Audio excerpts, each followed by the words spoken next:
just really was not down to go to school. I just didn't want to go. And no one told me that I couldn't do it. And it was just kind of, I was just kind of stressed out from like high school and like everyone like applying for university and preparing for all of that. I wasn't quite ready for that. You know yourself best. You're your biggest supporter. You're your biggest advocate. You're the one behind all your confidence. You're the one creating your narrative and how you want to go about life. So I think putting all of your trust in yourself and knowing that like you have your back of the life. And I was so focused on what I wanted to do afterwards and so excited for that. Hello, you beautiful people. Welcome back to the Long Term Podcast. I'm your host, Advin Villa. Today, we have passionate traveler. She has spent 2 years in Australia and 3 years in British Columbia, Victoria, Cheyenne Horth. We will discuss travel, finding independence within yourself, trying new things, forming connections, and making new memories, and not following what society wants you to do. Everyone, welcome. All right, welcome to the long-term podcast. Cheyenne Horth, everyone. Yeah. Hello. Long time no see. Long time no see. Thank you for having me. Yeah. I'm excited. You just got back from BC? Mm-hmm. I was living in Victoria for a few years. Okay. So yeah. And then prior to that, it was Australia. Mm-hmm. I was living there for a couple of years as well. Yeah. Mm-hmm. Can you tell me a little bit about yourself, kind of the journey after high school? I know you've done a lot of exploration. Yeah. I just kind of went off into the world and wanted to just do that. I didn't really want to go to school again because I just don't like school, really.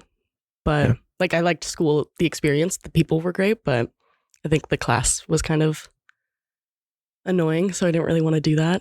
Yeah. And I just schoolwork was a bit obnoxious. Right? I was bored. It was boring to me. So I just wanted to do something fun and try to do new jobs and kind of bounce around and do whatever I wanted. Yeah. Did you always know you wanted to travel? Yeah, I did from a really young age. Since I was about like 13 or 14, I knew that's kind of what I wanted to do for my life. Me and my family did a lot of traveling together, and they just kind of engraved that into me, and it was really all I wanted to do, and I couldn't really think of anything else. So yeah. What about it? Is it just the people, kind of the visual experience?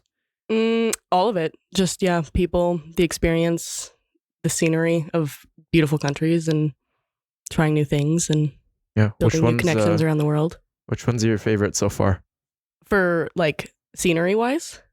Everything. Just everything. Every place that I've gone. I loved Cuba. Cuba's beautiful. Costa Rica's really pretty too. And the people are awesome. Coffee's great. Australia was cool because I lived there for a while, so it was fun. I created a little life. And yeah, I love Mexico as well. I'd totally live in Mexico for a period of time, for sure. Puerto Vallarta? No, I really like Isla Mujeres or like Cozumel. Oh, yeah. They're like little islands off the coast of Cancun, I believe. Yeah, when I was there a couple years back, just there's no clouds, all just sunshine. Yeah, it's just I just love it. Like I don't know what it is about it. I just feel so safe, and like the people are great. It's so fun. Everyone just like kind of banters and has fun, and just such a good way to live, I think. Very easygoing. So finding independence with yourself, like what inspired you to embark on such a journey, like right after high school? And how did traveling help you discover your independence? I had a really good childhood growing up. My parents were really awesome, and they believed in me in whatever I wanted to do.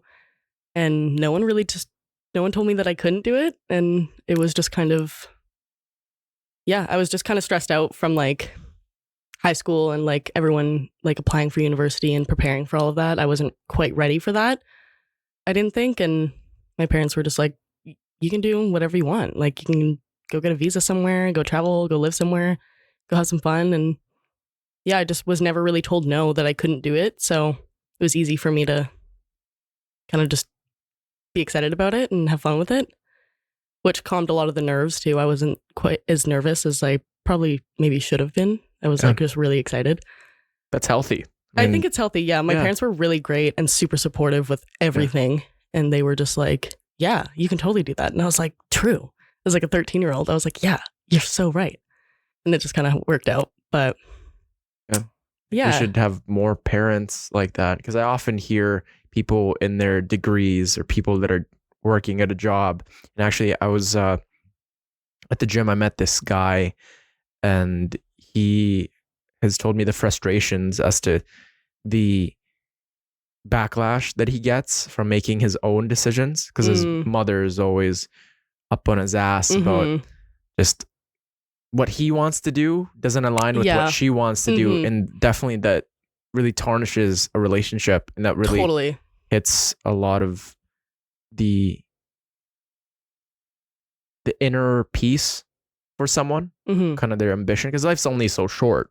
Yeah, for real. Yeah. So I think having a good support system, whether that's family or friends, I think just having that support system and believing that you can, I think you can obviously do anything you want. I'd be traveling, like when I'm in Canada, when I'm in Sherwood Park, everything is there. I mean, I got the family. It's comfortable. Got the friends. It's comfortable. And I don't have to worry as much for my next meal, or if I do need help, I can just call a friend, call a family member. Now, you were in Australia for a couple years. How did you navigate the phone, the people, the connections that you have to make? Who do you rely on? Like, how did you go about that? Well, I did have a partner with me for the first few months, which made it a little bit easier for like emotional baggage, I guess, because we were like kind of just bouncing off each other. It obviously didn't end up working out, and we ended up going solo, which was also perfect. And I think it's just like you would pretty much anywhere else. Like if you have questions about anything, you can ask a stranger and they'll most likely direct you. Like anyone, I mean, if we had people here asking us questions about how to live, we'd probably be more than willing to help them. And yeah, just, I don't know, walk into a shopping mall and be like, hey, I need a SIM card. I'm traveling. And they're like, true, here you go. You pay this much, this much a month. There's usually an app nowadays to like track everything, and you can pay it right off your phone most of the times. And so that usually helps a lot. It's quite easy. Like I always think that stuff is going to be super hard, and then it actually works out and you're just like, oh, that was actually really simple, and it was fun. But that brings a quote in mind: we suffer more in imagination than in reality. Totally. People think that other people from another country view you as a foreigner and they don't want to help you in your endeavor. Like you are a tourist and you are a foreigner, of course, but they are totally willing to help you. Like they're happy you're there most of the time. And it's like, and it's novel for them. I mean, they're dealing with their own people, kind of their peers and their family, and it's very similar. But when they see a Canadian, when they're asked for help, it's kind of it's a compliment. Yeah. Like, oh, you're capable. This tourist actually came to me and asked for my brilliance, for my, people love talking about themselves. People love sharing wisdom. So I think it's, I think it's nice. And I mean, I take it to heart when people are like, can you just like watch my baby for a second? Can you like tell me where to go? I was like, me? You trust me? Yeah, me. Out of all these people. Like, of course, I got you. Yeah. But my dad recently just trusted me with driving the van on our way to Banff, just Red Deer. And really, me. You trust me with the whole family. You're like, I've got it. Yeah. Or just when a stranger, I go to the University of Alberta and I just come some study spots, and some people trust me with their things. Like hey, I'm going to the washroom. Can you watch my stuff? Watch my stuff. Watch my bag. That's the same way for when you're traveling. Right? Totally. Yeah. Like I probably wouldn't trust someone with my bag personally. That's just me though. But any direction or question you have around the city, for sure. I heard this one guy who doesn't lock his car like everywhere. And when he was asked why he didn't, he just said, I give out good to the world and the universe just seems to love me. So There you there's no point in locking my car. Totally. I'm like, maybe I should adopt that. Yeah. But then downtown, right? And Yeah. there are some shady areas. Totally. And like, I don't know. I think one of my biggest pet peeves is thieves in general. Like if you steal from me, I literally hate you. So, but I do take it as like okay, well, they either wanted it more than me or needed it more than me. So I'm sure I'll get it back somehow. Yeah. But the world works in mysterious ways. It does. I swear I'm gonna hire someone to prove I'm not good at math, but I'm gonna hire someone to prove karma exists. Oh, it Like an actual mathematical equation, right? It If has you to. put has to be good to the something. world, then you're gonna get good back. Totally. And it's like if you can prove that somehow, there'd be a life hack. I'll just be donating to charity all the time. Yeah. Energy never lies. So it's for sure. I think it's totally a thing. Yeah. What's the biggest lesson you've learned from being in all these different places?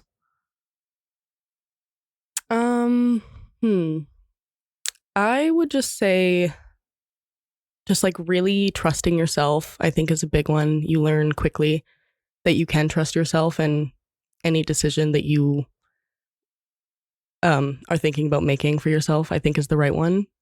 Because I mean, you know yourself best. You're your biggest supporter. You're your biggest advocate.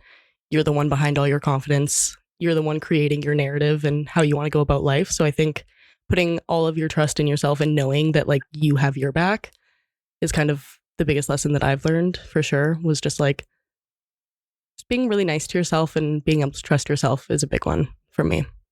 Yeah, I notice in my mind when actually reflecting and looking at my mental framework, there's that doubt in all of us. Oh, for sure. Okay. Like we always have a little voice being like, are you sure? Like, yeah, do you have it in you to really do it? But then once you actually accomplish that by just starting, you realize that you are much more capable. Totally. And it's usually just like the one split second of confidence that you feel. Yeah. You know, like taking a big jump, you're like, okay, I got it. And then you just do it. Like you kind of just have to take that. Yeah. Like you just need a little ounce of confidence and then just go for it. And it's like the ebbs and flows of it too. Like it's not necessarily going to be once you do it, then everything's going to be solved. You're going to go into those troughs again, and you have to just remind yourself, this is a feeling that I've underwent before. And how do I bypass this? Yeah. I just got to do it. Yeah. And don't get me wrong. Like I get scared. I back out of things. It happens. We're human beings. But yeah, for the most part, you need that split second of, okay, I can do this. And then you just go for it. Whatever it is.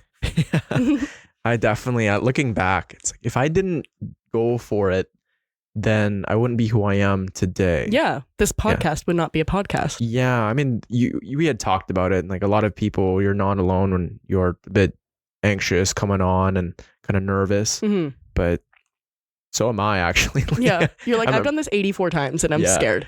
The first time I did it, it was just, I felt this like tension around my neck. It's like I was being suffocated. I know. And then the more you do it, it's like exposure. You just get used to it. It's got a little bit of toxins, and then your body adapts up until you can take the whole thing in. Little fear never hurt anyone. Yeah. During your time in Australia and British Columbia, Victoria, what were some pivotal moments that shaped your sense of self-reliance? Because 2 years in Australia and 3 years in Victoria. Yeah. Yeah.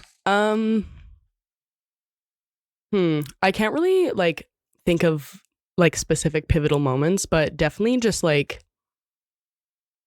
everyday things that you would think of, like buying a car and finding a car and making sure it's reliable, finding an apartment and finding a landlord that trusts a fresh 18-year-old tourist coming from Canada backpacking to Australia. You know what I mean? Like just random little things like, getting a SIM card, getting your groceries, making sure you're like fueled properly and not just eating shit all the time, and having energy for your day and keeping your mental health also up in check and just getting everything you need for yourself. Like, you are one person, so I find it like once you have trust and love for yourself, I find it quite easy to care for yourself in those ways because I don't know, you just get really good at it over time and you know what you need and stuff like that. But I think just everyday things and finding like making friends and building those connections, finding the next spot where you're going to sleep if you're somewhere for a period of time and where you're going to go next and what route you're going to take and how much time you want to take to get there. Because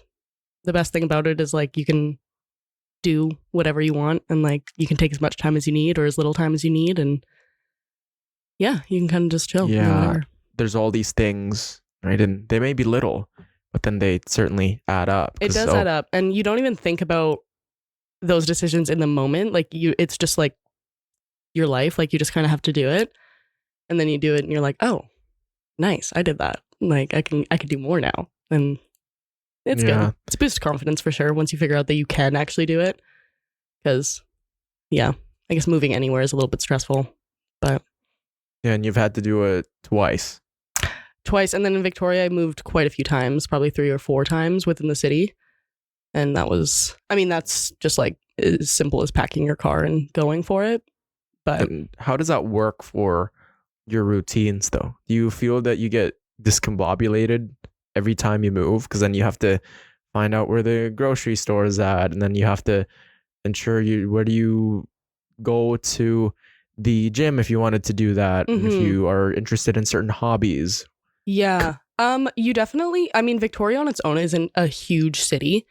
Like, I think when I first got there, it seemed so much bigger than what it actually is. And then the more time I spent there, the more I realized it's quite actually a small city. So it's just kind of like, of course, when you move somewhere new, I like to take a little walk every time I go somewhere. I'm like, okay, I'm going to walk to the grocery store. I'm going to walk to work. I'm going to walk and find out all these routes. And then I'll drive and I'm like, okay, I need to like just figure out my routes. And like before I started work, when I moved there, and I was moving into my place, I did my route to work a couple times just to make sure I kind of had it down packed before I actually started work. I drove it probably 4 times before I actually started work because I was like, okay, I just want to get this like, down packed. I want to get the bus routes down packed if I'm ever taking the bus. And, just little things throughout the city you pick up and you'll just kind of go from there. But yeah. Seems that you plan out before you undergo something, whether it be a new job or a place. Do you scan out the area and you make sure you come in prepared? Yeah, I definitely scan out the area once I get there. It's kind of just like I get there first and then I'm like, okay, my stuff's here. Cool. Let's kind of figure this out. And you just kind of go for it. But yeah, I plan to a point for sure. Like there's definitely unplanned things happening all the time because that's just life. But yeah, I think you kind of figure out your routes and your comfortability just throughout the experience. Yeah, definitely heading into an endeavor without a plan, even if it's just minimal planning, because it's fascinating to realize that the brain is capable of holding that much information. Totally, right? And it just absorbs it, especially if something really important like a bus route. Like if you don't show up at that time, then you're not going to be able to show up for work on time, or that appointment with your friend, or that grocery store's closing at that time or opening. Yeah, what's kind of your favorite place to hang out in, whether it be like in general, like a bar or like restaurants? That's where like you meet people. Just by myself or like with friends and both. Both? Yeah. I love good pub, obviously. I love sitting with my friends and chatting shit and drinking and trying new drinks and all that stuff. I like good brewery too. Like they're always a vibe. They're usually not as crazy and they shut pretty early, which is nice. I love the beach. Love the beach. I will go all the time. I love a lake. I love, just doing different sports and having fun. Sometimes you'll just go to the park with your friends and throw around a ball or play spike ball or, go paddleboarding or do whatever you want to do. And I think a lot of times, I think like everyone, everyone's trying to kind of better themselves every day at least, or try to. Like I try and not bring alcohol into my everyday life as much as I used to. I think I kind of went a little crazy for a while and was just having so much fun in the moment, and I just wanted to continue that.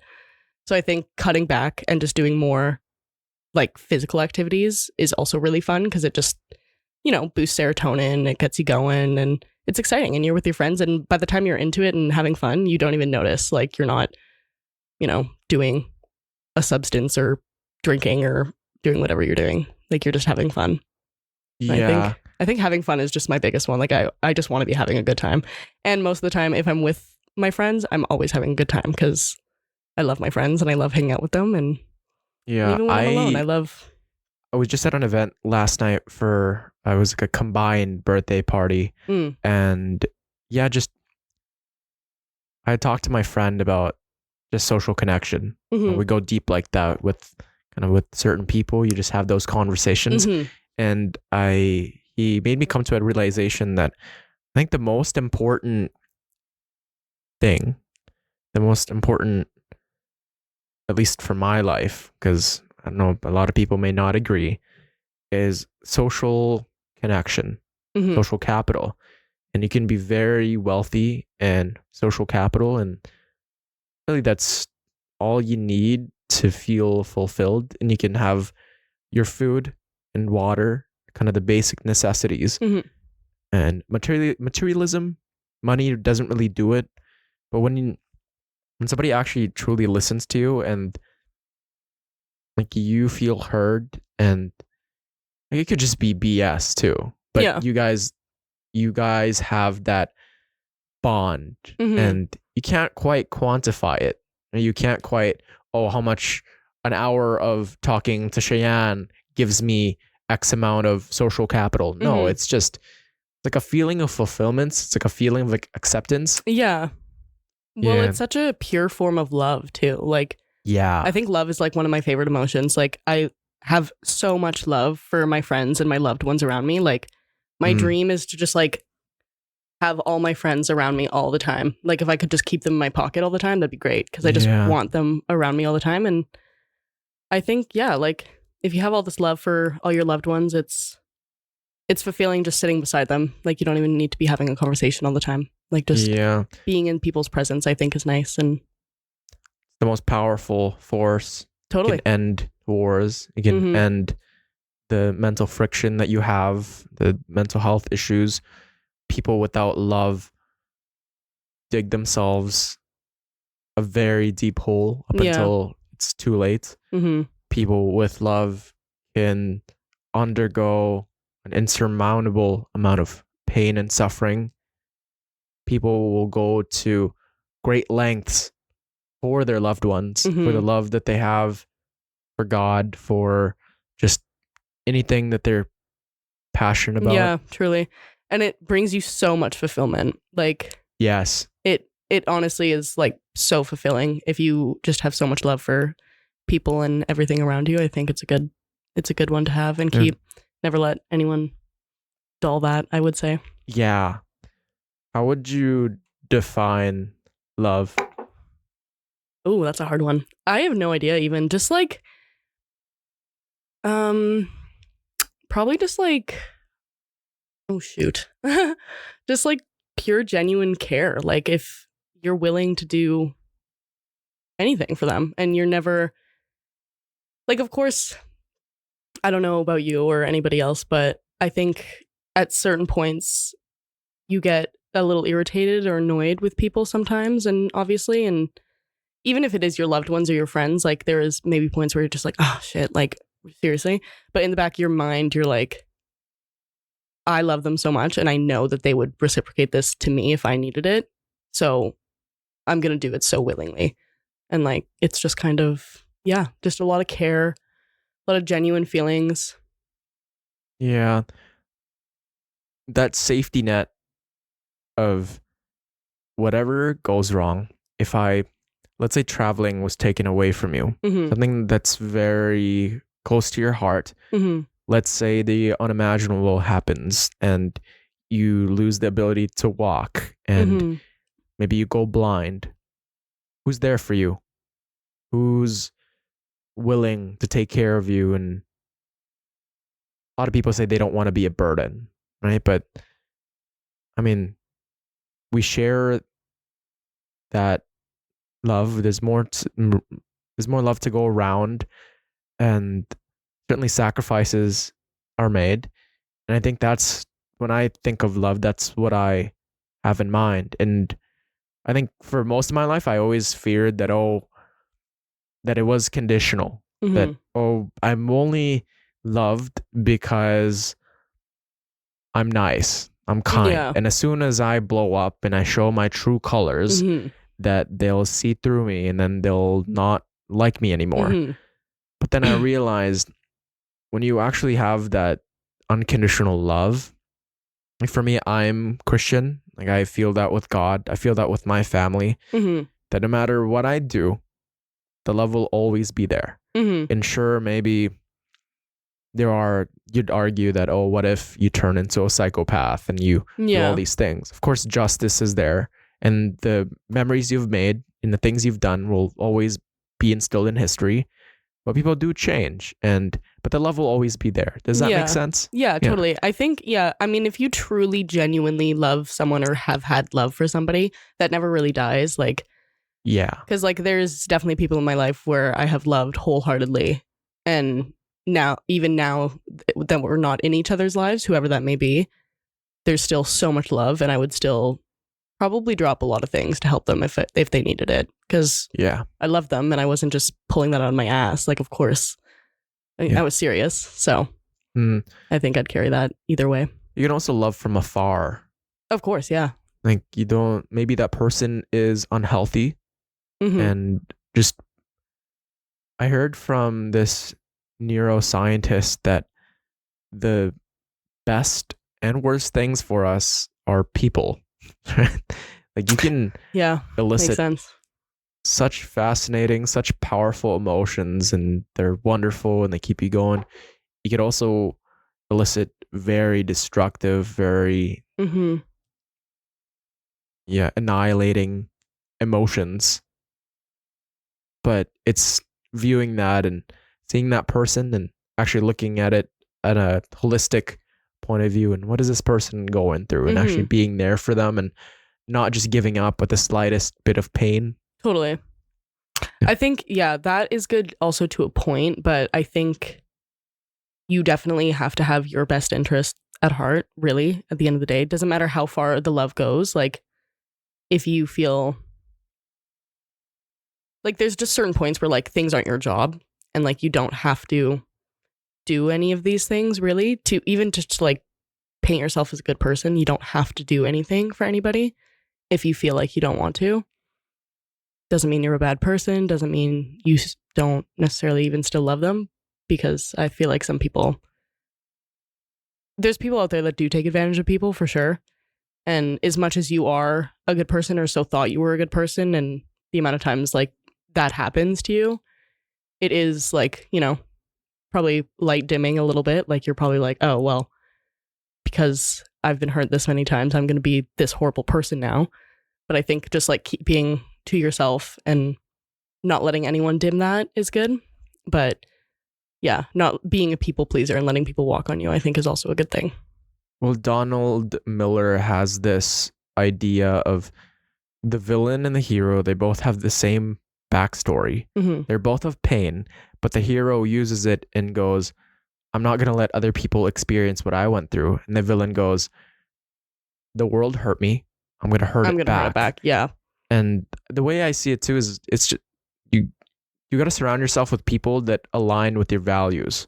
Yes. And there are boundaries that are established. And if they cross that boundary, whether if it was intent or they were oblivious to it, that's something you guys talk about.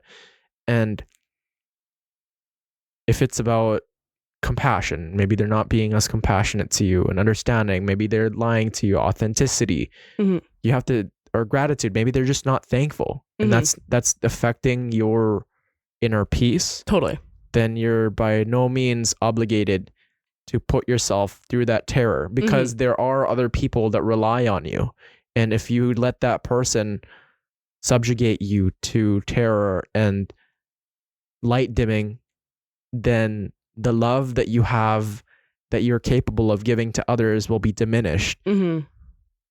Because a lot of people seem to justify their behavior because they think that their inner peace and their inner self is the main character, when I've realized that we are not main characters. They are just one piece of the puzzle. Yeah. And like you are, I think, like you're the center of your universe, of course. But yeah, I mean, at the end of the day, we are all connected in some way, shape, or form. Energy doesn't lie. And this is all truly actually just a big game that we're all playing. So yeah, like how do you define the objectives? And if you go through life and you go, okay, is it money? Is it status? Is it prestige in your job? mm-hmm. Or is it about the connections? And it seems that you've really sharpened your skills as to what means something to you, what's of value. I would say, yeah, just connections and experiences for sure. Because, I mean, status and all of that stuff and materialistic things, like it really has no actual deep meaning to it. Yeah. And I think full experiences to build yourself and be able to make those connections with your character that you've put the work into creating, and, you know, creating your narrative and being who you are. I think that's probably the most important to me, at least. I mean, everyone's different. Like, some people care so much about their career and how much money they're going to make at the end of the year, which is great. Mm-hmm. But I guess it's just not me. So yeah, I think for me, I'm in school right now, and while I want to get my degree and I want to run and I want to prove to myself that I know that is not the answer, you know? But it's such an important thing to you that like makes it important. Like, if that's but it's not the core thing. That's no, not of course what it doesn't define you. But it's just something that you find important and probably joy out of. Yeah, so, like, why would you not? You know, I know we have our identity, kind of the ego. Have you ever heard of Eckhart Tolle, Power of Now?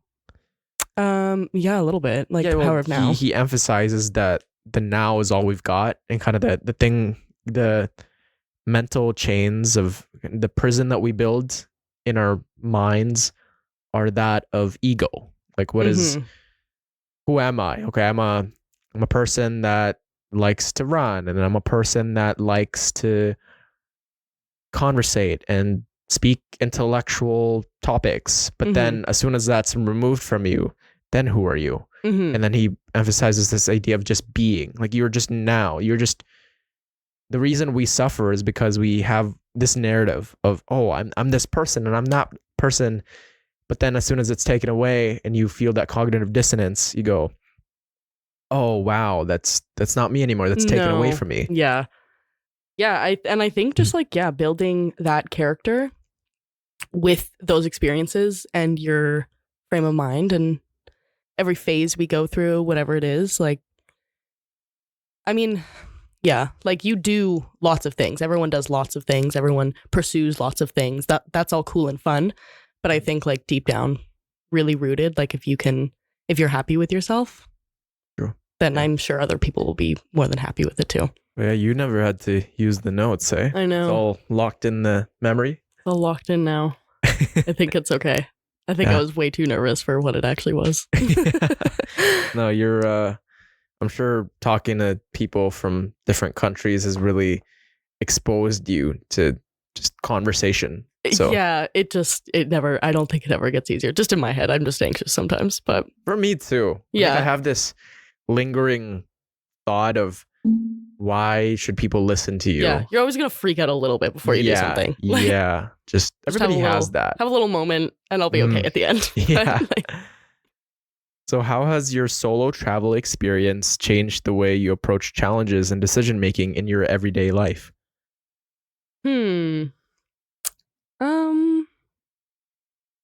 I think a lot of learning that self-reliance and trust within yourself, it definitely just helps with every decision because, I mean, yeah, like you just learn to take your own steps and not necessarily worry about outside perspectives. Like those are really good because you want to hear your options and other people's opinions and stuff, but you don't necessarily have to like claim those and like use them for your own self.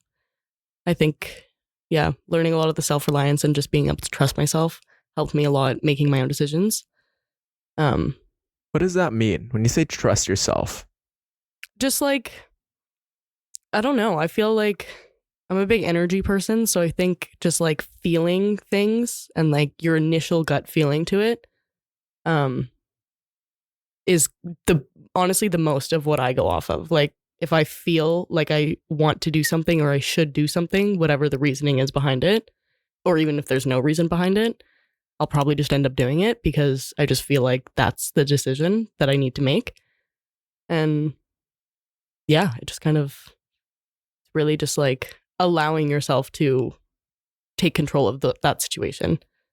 And I know a lot of people our age, especially what COVID's done, with yeah, there's I sense a lot of confidence issues. totally.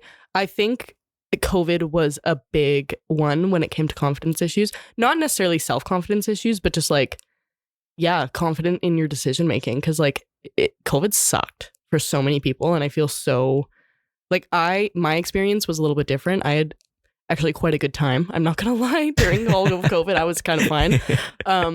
But I do feel super bad for people that were just like just stuck inside. Tell me a bit about your COVID experience. My COVID why was experience? it so fun?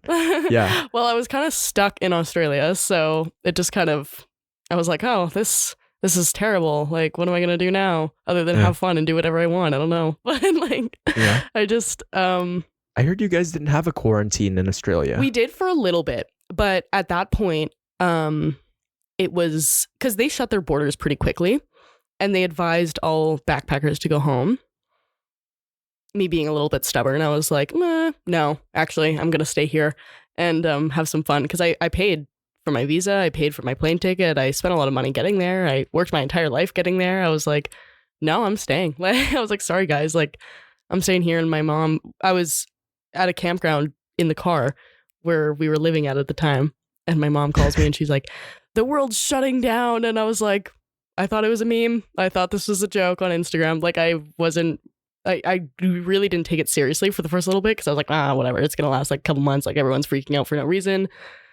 And then it actually became a little bit more serious and I was like, oh shit. But during when that kind of all initially happened, we got the apartment and we just tried to basically fit into society as best as we could, like get jobs and, you know, stay low key because they did advise everyone to go home and we just didn't, and everything was a little bit dead and boring. There wasn't a lot happening. All borders shut, so I couldn't really leave the state freely as much as I could. Like I could have left, but then I couldn't have came back. But by that point, I had accumulated all these friends, and they were just like, "You can't leave." And I was like, "Well, I can't stay here, so I don't really know what I'm gonna do." And then I ended up meeting friends, and I ended up living with them, and I had different few jobs. We were still having fun. Like for the first month, I think that we did quarantine. And then it just stopped quarantining because the borders were shut anyways. So everyone was kind of just like free to do whatever they want. We just kind of all stayed at my one friend's place and we just played a lot of cards, played a lot of video games, drank a lot, did a lot of shit. You know, like everyone probably would. We didn't necessarily utilize the time for healthy things, but we had a lot of fun. Good. So I mean, social capital. It is social capital. Like we had a lot of fun. We shared a lot of stories. It was good fun. So with trying new things and making memories and new connections, what were some of the most unexpected things you tried while traveling, and how did they impact your growth? Unexpected things. That is kind of like funny to me because like everything is kind of unexpected. Like you don't really, I went into it not really expecting anything. Like I had no really idea what I was getting myself into. I was like, I don't even know if I'm going to like this. I don't even know if I can do it. Like everything you do is kind of unexpected when you just like, march yourself out to the world and go have some fun for yourself. Everything is pretty unexpected. And there's just like comes with the normal things too, like the foods and, just like other things that you probably wouldn't do or try. And then you do, and then you end up really liking it or whatever it is. And comes with activities as well, like, activities that you never would have thought you would see yourself playing, and then you actually do it and you're like, oh, that was actually quite fun and I could totally do it again. And there's always going to be uncertainty, right? Sure, you can, like we mentioned before, there's all this planning about the bus routes and you drove 4 times your work route to make sure that nothing goes wrong. But something could go wrong. Totally. Like, really, you can plan out all these things, but you can reduce the chances of those things going wrong. But ultimately, the novel things that you try, even if it's not novel, because every day is a new day. Totally. And it's approaching the uncertainty and welcoming it. And I read this book. It's by Dr.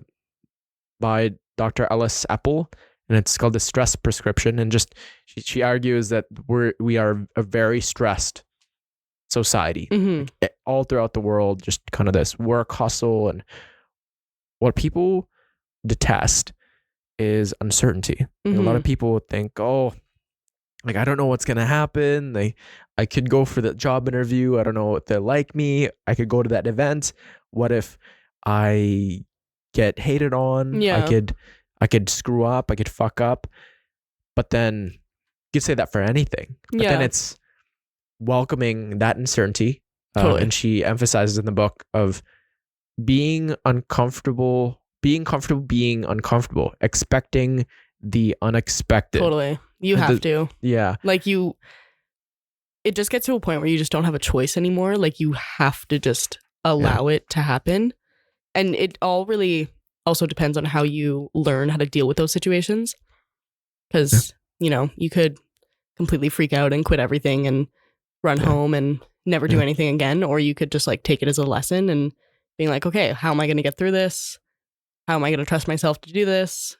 How am I going to talk to myself while doing it? Like you have to totally be okay with everything that's unexpected, the good and the bad, because that also just creates the full experience for you. Yeah. So, and it's exciting and it makes for fun stories anyways later on. So, and there is a great deal of risk with everything. Totally. Just depends what are you willing to suffer in. Yeah. And Mark you risk Manson, your life walking down the street in Sherwood Park. Like everything you do is a risk. Yeah. You could get hit by a car. Yeah. And like you wake up tomorrow morning, you could die that day. Yeah. It's like you could literally have a heart attack in your sleep. Like, anything can happen. Yeah. And Mark just... Manson has this idea of we all experience pain, but what are you willing to suffer for? While you are very passionate with traveling, the plane ride, it's not the most enjoyable unless you're flying first class. You're discombobulated, circadian rhythms fucked up. Like different time zones. You have to walk there. The stress of looking at the kind of the gates, which entry, then you get lost. And you have to talk to someone. Some of them are rude. I mean, most people are nice, but then you get that. You get a bad apple every now and then, for sure. What are you willing to suffer for to attain the grand vision? It's never going to be linear. It's going to be up and down, up and down. Yeah. I honestly, for what I want to do and the things and goals that I have in mind that I do want to do, I'm honestly willing to do anything. Like I will take anything.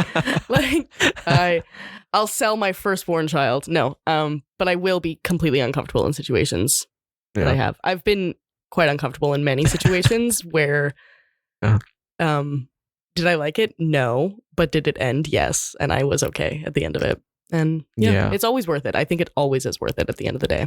Especially if it's something that you truly, truly want. Yeah. And like, if it's masochistic, like if you're actually just like hammering your nails, just to feel pain, the pain is good for, like, no, if it's actually good for you, it's bad for you. Yeah. And like if you're just suffering, okay, maybe not. But if you know that it's getting you to a point that you planned and that's your goal and that's your thing, or even if you didn't plan and you just know you're going to get somewhere where you're going to be okay, there's always light at the end of the tunnel. Yes. It's always worth it at the end. Like when people say that, oh, pain is good for you, and some people get the misconception of, okay, then I'll just call for it and I'll just welcome that into my life. I'll get in fights with my family and friends. Like, no, like the pain of having those tough talks, the pain of working out, the pain of doing something worth having, which the end result is net positive to your well-being.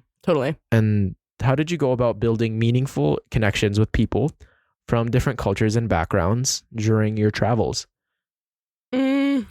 I would say for that one, I mean, pretty easy as you would anybody else, really. Like you meet a lot of people from a lot of different places, but at the end of the day, you do have that common ground of you're probably doing the same things. You're all here for either the same reason. Everyone wants to travel. Everyone wants to have fun. Everyone wants to build those connections, especially in hostels. When you're staying in those, everyone you meet is from somewhere else and they're doing the same thing you are. So you're bound to have some sort of like-minded conversation of any form. Like it all starts with like, oh, hey, like, what are you doing here? Where are you from? Like it all, kind of starts from that. And some people, I've had people like get offended as well when I ask them like where they're from. Like when I'm just sparking up a conversation, they're like, why? And I was like, I'm just asking. You don't have to answer. Like it doesn't matter. Curious. But I was like, you don't have to say anything. I was just asking. But also like I said before, a big energy person. So like you can kind of gauge a conversation quite quickly how it's going to end up. Like if you're going to get on with someone or if you're not going to get on with them. And it just kind of, you just kind of go for it. Like it never. The way I gauge that is is this person giving me energy or draining me energy? Yeah. And like some people are just tough to talk to. Like good intentions. Like I have back then, whenever I talked to someone and I just didn't find them interesting, I kind of perceived it as negative. As that they're actually out to get me. But then now I realize, oh, we're just not compatible. And maybe they had bad intentions. Totally. Maybe they didn't. It's just you don't have to be friends with everybody. You don't have to be friends with them. And I recently read this quote and it just blew my mind. It's a friend to everyone is a friend to no one. It's like people pleasing. If you're just changing who you are for that person, whether if you're, oh, she's interested in cars or modeling, then you're also interested in, are you really who you are, who you say you are? Yeah. Like, I think, if you're just like wanting to be liked by everybody, I don't think that's really gonna allow you to make meaningful connections. I think staying true to yourself as best as you can. And just like creating your own narrative and building your character throughout your experience and the everyone. Truth. It's kind of the fundamental. It comes out always that I have that I want to keep traveling to is the truth.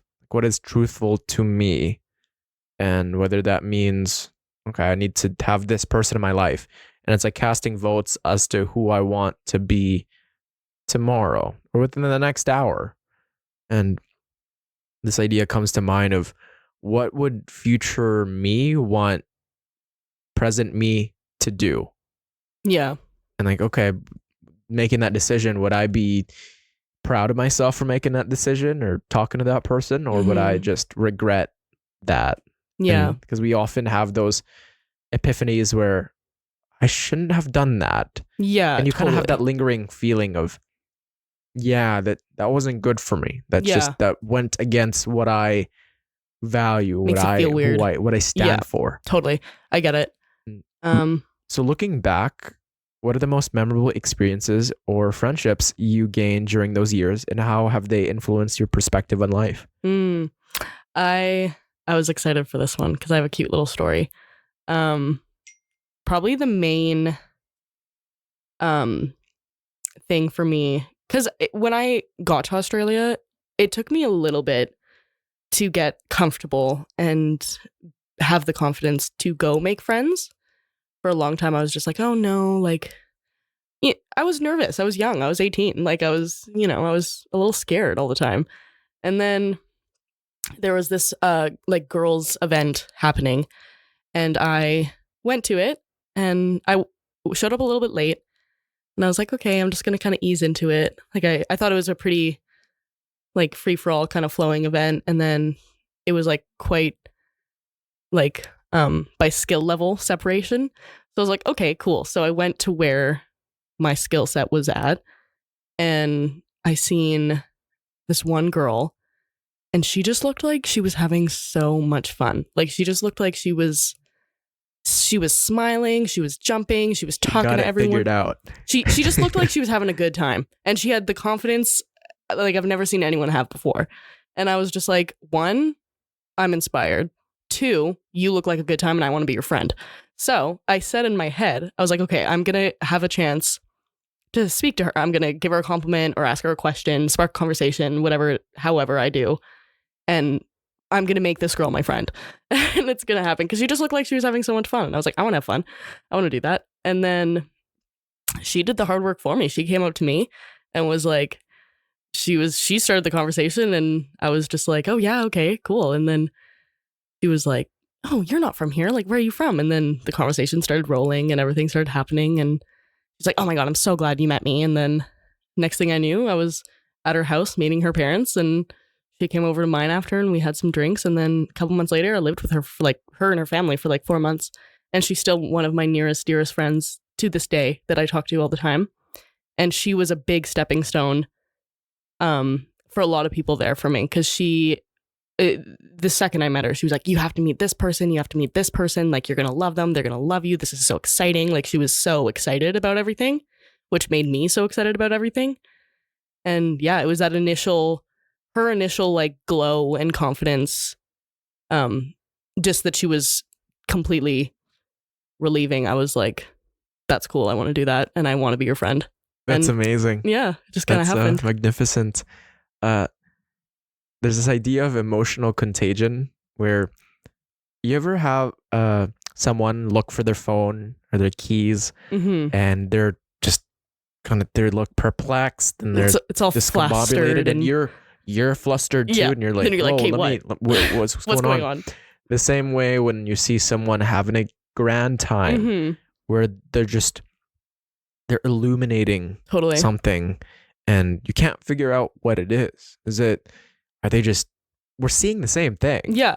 We're hearing the same things, Mm-hmm. but it seems that their perspective on it is much brighter. Totally. And you want to be immersed in that Yeah. light, and you see your friend, or before you guys became friends, you see that energy, Yeah. and you just get drawn to it. That's why Totally. you see, like, if you put 100 people in the room, all strangers, you'll see who makes the most friends. You'll see who the most liked is. And it's not the best looking. It's not the richest. It's not the most knowledgeable.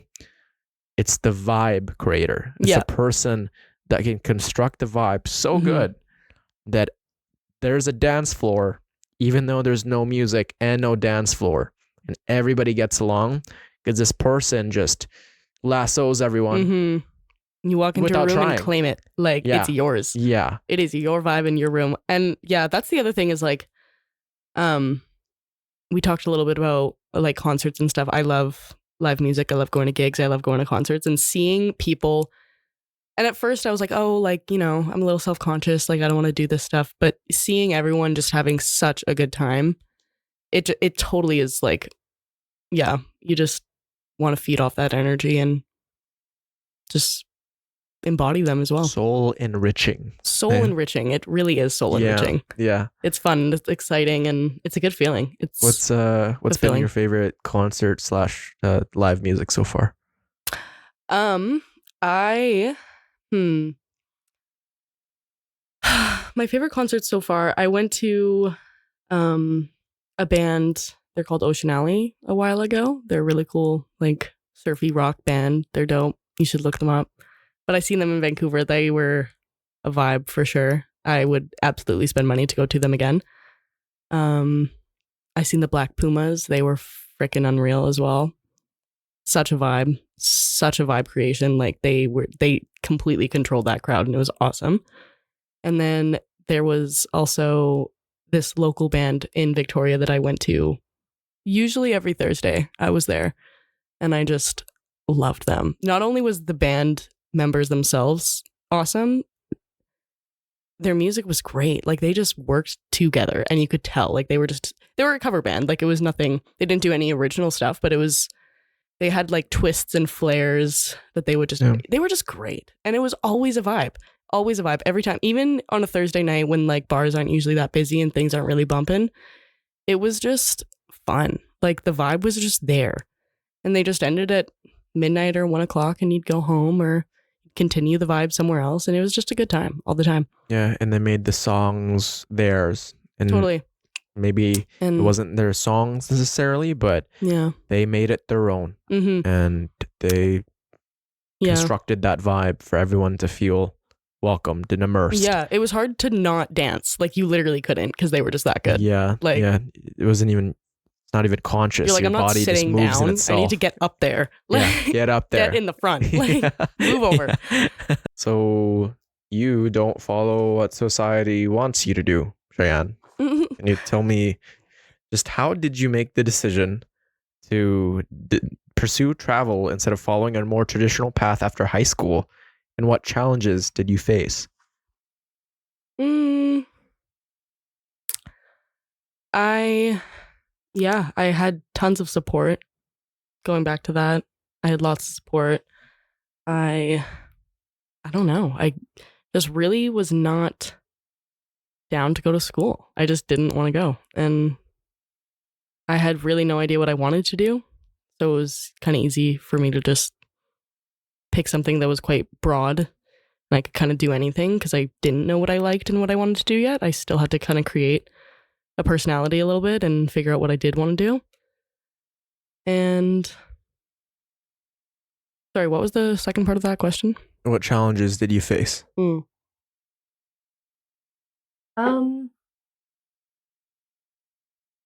I would say, I mean, it's probably a lot easier just to like, you know, go get a good paying job that's consistent with hours and, you know, it probably brings a lot more freedom to a lot of things. So I guess I definitely have had times where I'm just like, oh shit, maybe I should have just buckled down a little bit more and things like that. And because I didn't necessarily fully apply myself in high school to get those grades to pursue something else, I think that was also a little bit challenging for me. Like I do definitely have a little bit of regret for that because I don't have now many options to choose from. Like I have lots of options, but if I ever did want to go back to school, I'd probably have to do quite a bit of upgrading and maybe kind of cut down my choices a little bit. So there was definitely that. But I was just really confident in my decision and I knew really what I wanted and I was happy with it, I think. So it was challenging, but I think it worked out for the best. And it's always there. I can always go back. And I never think it's a bad thing to learn or, you know, do random little courses here and there and pick up things just for fun or start a 4-year degree, like whatever you want to do. Yeah, I think whatever for you is the best answer. Don't you think that the chaos though, like don't you like the stability of just the 9 to 5, just everyday same thing? Yeah. I do love that idea a lot. Like I love the idea of that routine. I love the idea of the consistency. I love the idea of the financial freedom. You know, I love the idea of the 3-week paid vacation every year. Like I love that idea. It's a great idea. But it's just not like I'd rather just like, I don't know, like I think it sounds like slavery. Yeah, I don't want to like work to live, you know? I want to live to work and like the way I got it envisioned is I am not working for someone in the next decade. I decide what I do with my time. Yeah, like it's very empowering just quitting a job, actually. Like just walking out and being like, fuck y'all. It's empowering. It's awesome. Actually, I recommend everyone do it at least once. But You've done that? I have, yeah. You A few said times. fuck y'all. Not fuck y'all, but I was more like, all right, well, I'm never coming back. So you guys have fun. But I think, yeah, like the whole idea of it is great and the stability is probably awesome if that's what you want to do. But I kind of like the idea of a little bit of fun, a little bit of chaos, a little bit of, because it just makes so much more space for new things. Like if I ever wanted to pick up something else, I could. And I don't need to, I'm totally willing to learn. I love learning. I think it's part of life all the time. And this way I can just be like, hey, I like that. That seems cool. Do you want to teach me? And then just go from there. I don't need to like fully apply myself. Like commitment, I think like big commitments like that it's like, I feel a little trapped when I do that. Like, because then I'm like kind of just stuck into something and I'm like, I don't even know if I want to do that. And then, so it's a little bit easier for me to like flow and go around with what I want to do, I think, without that. Yeah, and you had also mentioned that you're just not wanting to live in Canada. Yeah. You don't like the winters. Yeah. I hate the cold. I really do. I hate the winters. I get so sad. I hate being cold. Like it's just not for me.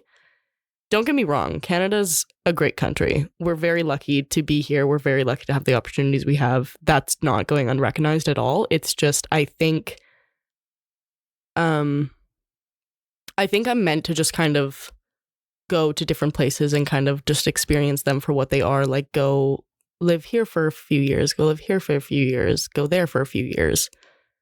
And because we can only get like working holiday visas until we're, I think like 35 or something, 35 or 38 for Canadians. So in my mind, I'm like, I got to go everywhere and live everywhere so I can use those opportunities. And then, maybe in my 30s or 40s when I'm like, okay, I should maybe, get a house and stuff and figure that out. Then maybe we'll go from there. Or maybe I'll marry someone from another country and go live there. Or who knows? Like, I don't know what's going to happen. Yeah. Or I'll get a job somewhere cool that I just want to stay and then I'll just be sponsored to stay there or whatever. Things like that. But how does it work for like currencies? Do you just have to like money-wise? transfer, convert kind of euros or Australian dollars? Mm-hmm. Well, I got an Australian bank account when I was there. So everything was in that currency. Like all my jobs that I was getting paid for was from there. And then my money that I had saved in my Canadian account, I would just take out through cash. Yes, it was, there's probably smarter ways that you could go about this now.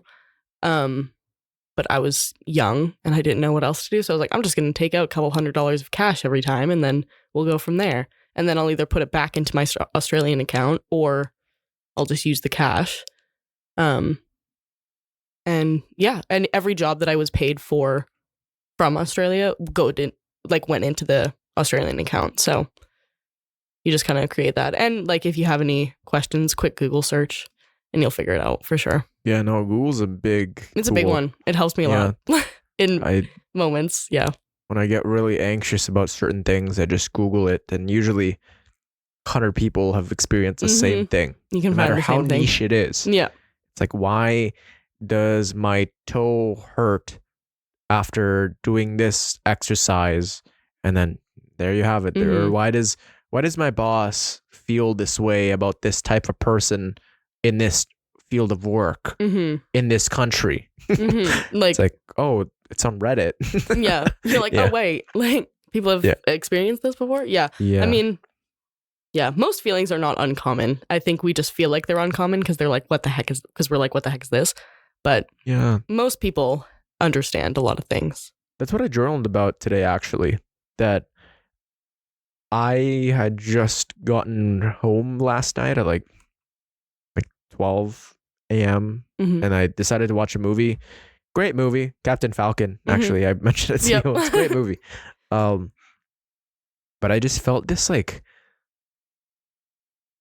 hollowness. Like I felt empty. And I think it could have been I was depleted because I had just been talking all that night. I've been working a lot. I had gone for a 13K run that day. So just, but then I asked myself, is this unique to me?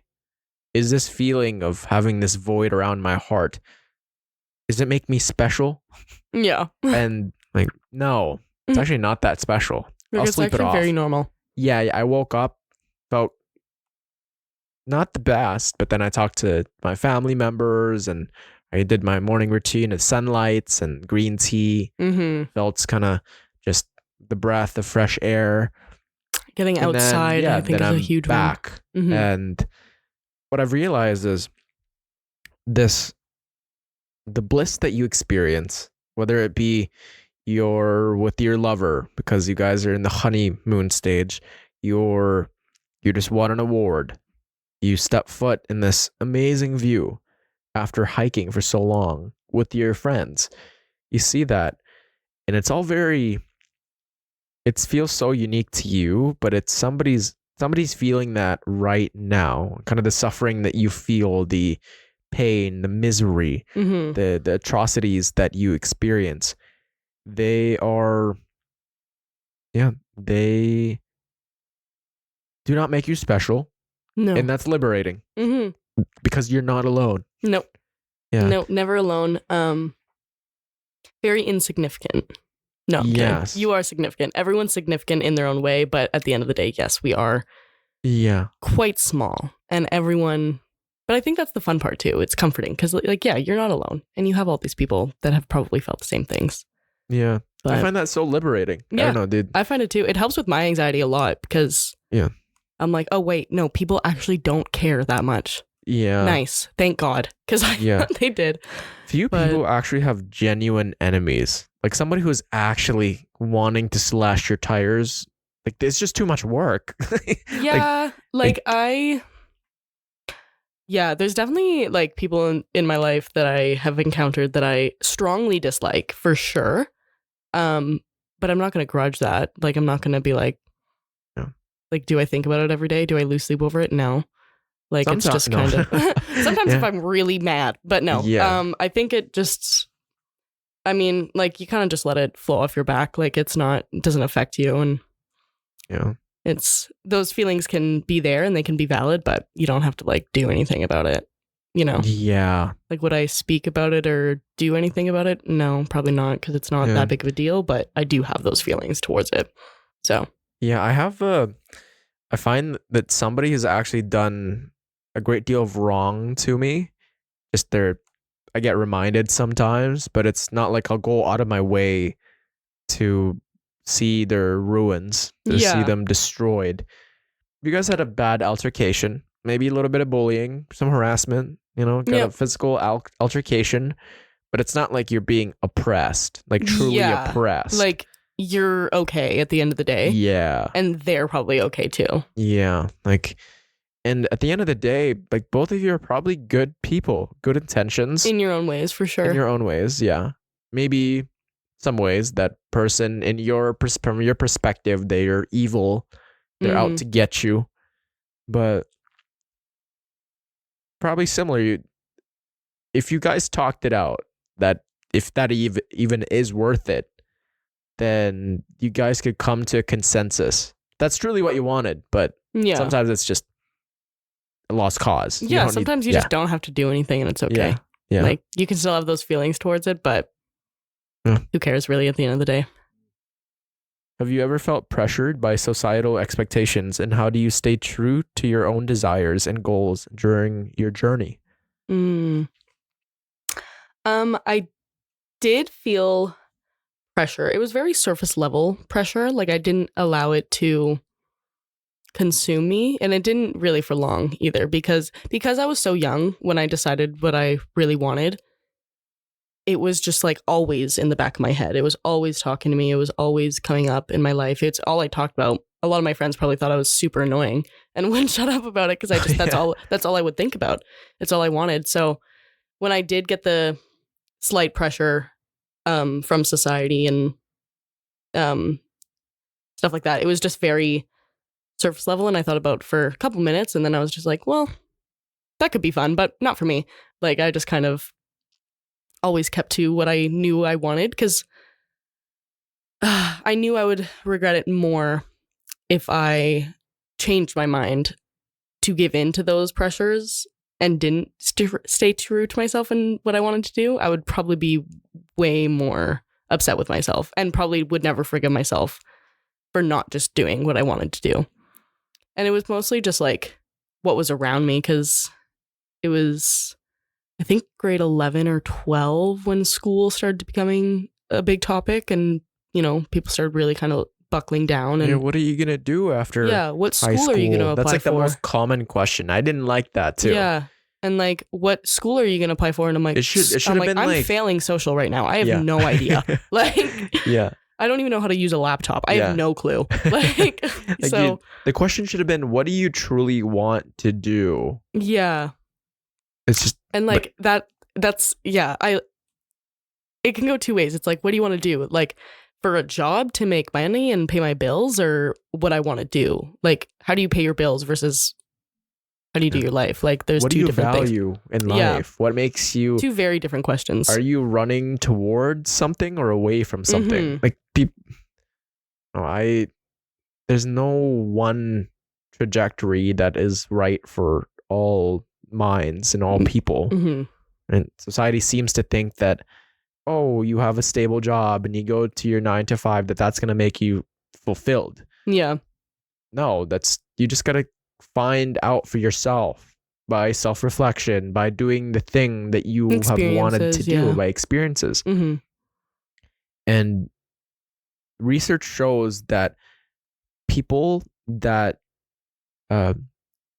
desire materialism end up receiving it and not really liking it as they expected. Mm-hmm. But then the people undervalue the experiences but end up liking the experiences more than they expected. Mm-hmm.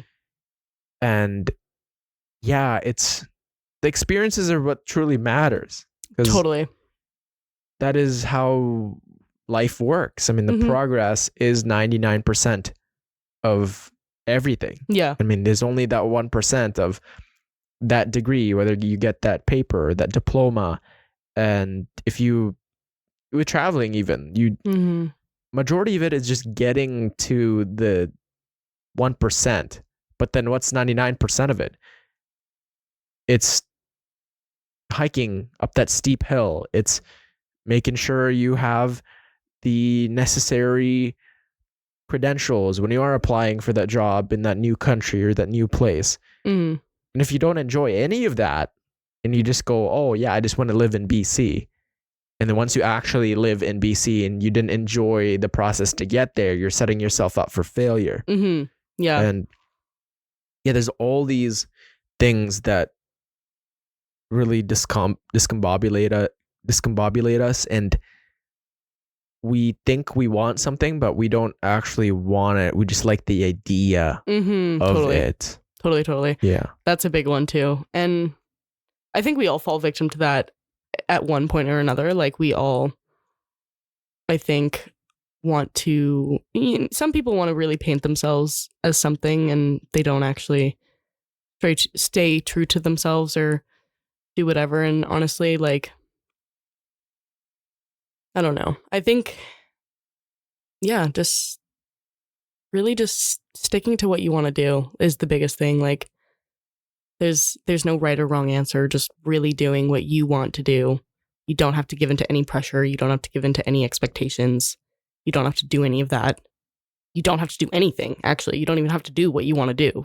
But just, yeah, staying true to yourself and being a good person, and, sharing that, I think, with people is probably the best bet. Yeah, there's this idea, Paul Conti talks about it in his book, Trauma, Mm. and kind of what it takes to be a happy and healthy person. Like, he's a clinical psychologist and he works a lot with cognitive behavioral therapy. And he talks about the healthiest individuals aren't necessarily the ones who are in that grind set that works hard. They're the person that possesses two things. It's agency and gratitude. Mm-hmm. Agency being, are you willing to take initiative for the things that you want, to be disciplined and actually follow through? Gratitude being, are you enjoying that endeavor, that Mm-hmm. thing that you are trying to achieve? Kind of the family members around you, are you recognizing the good in your life? Yeah. And he talks Being about grateful this for idea it, of for sure. generative drive, where when people think of success, when people think of achievement, they think, oh, this having a PhD, running all these miles, being the successful actor, being super attractive. But he argues that it's not about solving world hunger. It's not about even world peace. And while those are very great things which we could all benefit from, it's enjoying that cup of tea, and Mm-hmm. it's making sure that your friend is well cared for. It's Little things that the make little big things that things. count. That's generative, and that's all we can really do in our day-to-day Mm-hmm. lives. Yeah, well, that's all we can control too. Like, I feel like sticking to the things that you can control and giving your energy to that is a big one too. Because, like, I mean, a lot of people, I think, myself included, probably stress over things that quite literally aren't in your control, and you don't need to be stressing over them. I think keeping, what is in control of you, under your ground, staying grateful always and thankful. And I think, we were talking about karma a little bit and like energy and stuff. Like, I think the more grateful you are, the more opportunities that you wish for are going to happen to you, because why would they not? You're holding so much space for them that they have to come into you, you know? Like, Yeah. you're so grateful for the things that are happening now. Just imagine what's going to happen later. And like, I don't know. There's this quote by Alex Hormozy, and it's, if you don't like the life you have right now, then you probably won't like the life you want but don't have either, because you were wanting the life that you have right now before. Yeah, like so you should enjoy it. You had wanted to go to Australia. Now you've finally done it, gone to BC. And if you were unhappy with that, you couldn't enjoy it, couldn't find the good in it, even if you have millions of dollars and you can travel all over the world, if you can't find contentment in that endeavor, you're going to hate everything probably. Yeah. Like, if you already have so much hate for the things that you wished for before, you're probably not going to have a good time later on either. So a lot of it's perspective as well. Like, a lot of people are like, my life is so hard. I'm like, it's actually not. Yeah. But feelings are valid. And like, if you're kind of stuck in that rut, absolutely get that kind of in order and solve that and do the best you can. But yeah, I think finding the good in everyone and everything is huge as well. Also, peace of mind. Like, you just need to, like, that's so much stress and heavy stuff that you have to carry that you just don't need to. And like, you don't need to carry 500 pounds on your back. No, it's not yours. But people just put it on because they think it adds value, because it makes them strong. Like, no, it just weighs you down. And it does. Like, it builds your character for sure. Like, things that have happened and, you know, how you go through those. But it's more so, it's not necessarily that thing that happened. It's more so like how you came out of that and what you did and stuff like that. Like, it's all still based on you. It has nothing to do with that thing. So. Gee, Sigmund Freud has this quote too, and it's, in retrospect, you'll realize that the struggle you faced turned out to be the most beautiful. And just if you hold on to that struggle and you keep emphasizing it and wanting it to, fuel you, you won't realize the beauty and how it made you realize the things. Like you had mentioned, like in high school, it wasn't easy, right? Especially when people were asking you what you wanted to do. There's all these emotions, and we're all very confused. Yeah. Growing young up. And But then now we're here. Now we're adults. Yeah. Now we're all adults and everyone's doing great. And I love seeing it. Like, I really do. Like, I think in high school, because I was so bored of the life and I was so focused on what I wanted to do afterwards and so excited for that I did kind of miss out on being fully in the moment in high school. Like I didn't necessarily apply myself to a lot of things that I probably could have. It made me, I feel like maybe a little bit bitter almost to the situations. I was just like, fuck this. I don't want to do it. Like I was just, annoyed. Like I was like, I don't want to do this shit. But I really love seeing everyone like thriving on their own and being so awesome and good. And I love seeing it. I do. I often look back onto like high school and I go, why did I immerse myself in the misery? I didn't have to. I know, and I did. Why? There's this quote that comes into mind, and it's by Conor McGregor, and he goes, at the end of the day, you gotta feel some type of way. So why not feel unbeatable? Why not feel untouchable? Why not feel the best to ever do it? Right. Yeah. In high school, I had felt like, I'm the victim. I know. I just want to be liked and I just want to fit in. I know. There's so much happening. Yeah. And then everybody's feeling the same thing. And totally. And no one knows how to speak about it. So we're all just like, I wanted what the fuck?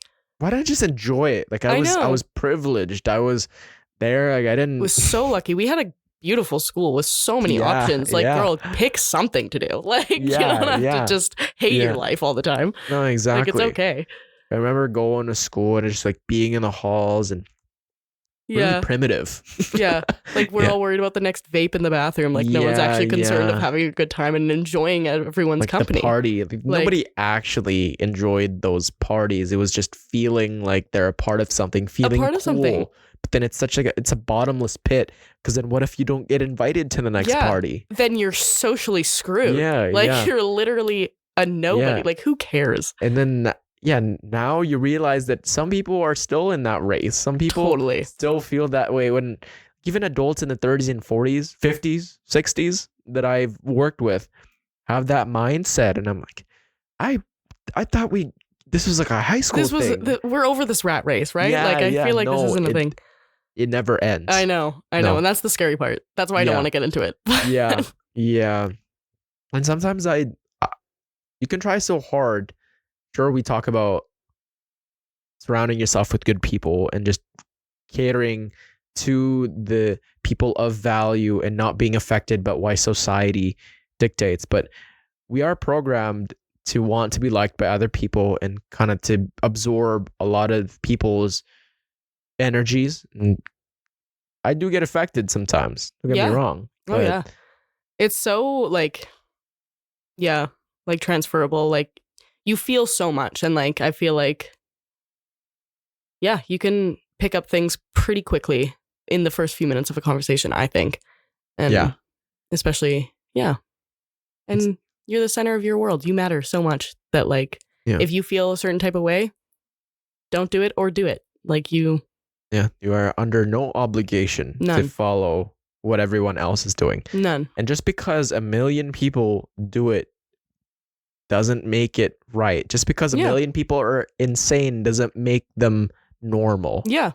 And it doesn't make them either wrong either. Like that's the thing, is like there's never a wrong answer. Like whatever you choose to do is the right decision for you. No one can tell you that it's wrong, because what does that even mean coming from someone who's not yourself? Yeah. Like you're the only one making those decisions, and the only person that matters to make that decision is you.